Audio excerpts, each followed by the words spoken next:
ಆದಿಕಾಲದಿಂದಲೂ ಒಂದು ಶಕ್ತಿ ಈ ವಿಶ್ವವನ್ನು ಮೌನವಾಗಿ ನಿಯಂತ್ರಿಸುತ್ತಿದೆ. ಆ ಶಕ್ತಿ ಮಹಾದೇವನು, ಶಿವನು, ಕಾಲಕ್ಕೂ ಮೀರಿದವನು, ಆದಿಗೂ ಅಂತ್ಯಕ್ಕೂ ಆಚೆ ಇರುವವನು. ಹಿಮಾಲಯದ ಮೌನದ ನಡುವೆ ಕೈಲಾಸ ಪರ್ವತದ ಮೇಲೊಂದು ತಪಸ್ವಿ ಕುಳಿತಿದ್ದಾನೆ. ಅವನ ಕಣ್ಣುಗಳು ಮುಚ್ಚಿದ್ದರೂ ಅವನ ಜ್ಞಾನವು ಜಗತ್ತನ್ನೆಲ್ಲ ಆವರಿಸಿದೆ.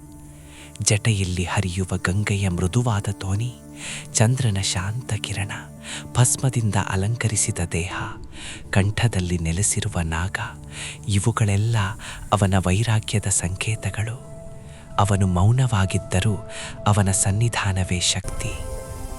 ಒಮ್ಮೆ ಸೃಷ್ಟಿಯೇ ನಾಶವಾಗುವಂತಹ ಭಯಾನಕ ಕ್ಷಣ ಬಂತು. ಸಮುದ್ರ ಮಂಥನದಿಂದ ಉದ್ಭವಿಸಿದ ಹಾಲಾಲಹ ವಿಷವು ಲೋಕಗಳನ್ನು ಸುಡಲು ಸಿದ್ಧವಾಗಿತ್ತು. ದೇವರು ಕಳವಳಗೊಂಡರು, ದಾನವರು ಭಯಪಟ್ಟರು. ಆಗ ಎಲ್ಲರ ದೃಷ್ಟಿಯು ಒಬ್ಬರ ಮೇಲೆ ನೆಟ್ಟಿತ್ತು, ಶಿವನ ಮೇಲೆ. ಲೋಕಕ್ಷೇಮಕ್ಕಾಗಿ ಯೋಚನೆಯಿಲ್ಲದೆ ಆತ ಆ ವಿಷವನ್ನು ತನ್ನ ಕರದಲ್ಲಿ ಹಿಡಿದನು. ಒಂದು ಕ್ಷಣ ಮೌನ, ನಂತರ ಅದನ್ನು ಪಾನ ಮಾಡಿದನು. ಪಾರ್ವತಿಯ ಪ್ರೀತಿಯ ಸ್ಪರ್ಶದಿಂದ ವಿಷವು ಅವನ ಕಂಠದಲ್ಲೇ ನಿಂತಿತ್ತು. ಅವನ ಕಂಠವು ನೀಲವರ್ಣವಾಗಿ ಪ್ರಕಾಶಿಸಿತು.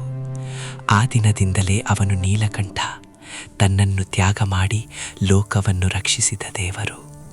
ಆದರೆ ಶಿವನು ಕೇವಲ ಸಂಹಾರಕನಲ್ಲ, ಆತ ಕರುಣೆಯ ಸಾಗರವೂ ಹೌದು. ಒಬ್ಬ ಬಾಲಭಕ್ತನು ಶಿವಲಿಂಗದ ಮುಂದೆ ಭಕ್ತಿಯಿಂದ ಪ್ರಾರ್ಥಿಸುತ್ತಿದ್ದನು. ಅವನ ಆಯುಷ್ಯ ಮುಗಿಯಬೇಕಾದ ಕ್ಷಣ ಯಮನು ತನ್ನ ಪಾಶದೊಂದಿಗೆ ಬಂದನು. ಆದರೆ ಭಕ್ತನ ಕಣ್ಣೀರನ್ನು ಶಿವನು ನಿರ್ಲಕ್ಷ್ಯ ಮಾಡಲಿಲ್ಲ. ಲಿಂಗದಿಂದಲೇ ಪ್ರಕಾಶವಾಗಿ ಹೊರಬಂದನು. ಯಮನ ಪಾಶವನ್ನು ಕ್ಷಣಾರ್ಧದಲ್ಲಿ ಮುರಿದು ತನ್ನ ಭಕ್ತನನ್ನು ರಕ್ಷಿಸಿದನು. ಆ ಕ್ಷಣದಲ್ಲಿ ಲೋಕವೇ ಅರಿತುಕೊಂಡಿತ್ತು, ಭಕ್ತಿಯ ಮುಂದೆ ಮರಣವೂ ನಿಲ್ಲಲಾರದು.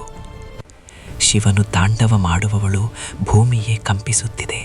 ಅವನ ಡಮರುನಾದದಲ್ಲಿ ಸೃಷ್ಟಿಯ ಹೃದಯ ಸ್ಪಂದನೆ ಕೇಳಿಸುತ್ತಿದೆ. ಅರ್ಧನಾರೀಶ್ವರ ರೂಪದಲ್ಲಿ ಆತ ನಮಗೆ ಒಂದು ಸತ್ಯವನ್ನು ಕಲಿಸುತ್ತಾನೆ. ಶಕ್ತಿ ಮತ್ತು ಶಿವ ವಿಭಿನ್ನವಲ್ಲ, ಅವು ಒಂದೇ. ಅವನು ಸಂಹಾರಕ, ಆದರೆ ಸಂರಕ್ಷಕವೂ ಹೌದು. ಅವನು ಮೌನ, ಆದರೆ ಮಹಾಶಕ್ತಿ. ಅವನೇ ಆದಿ, ಅವನೇ ಅಂತ್ಯ, ಅವನೇ ಕಾಲ, ಅವನೇ ಅನಂತ.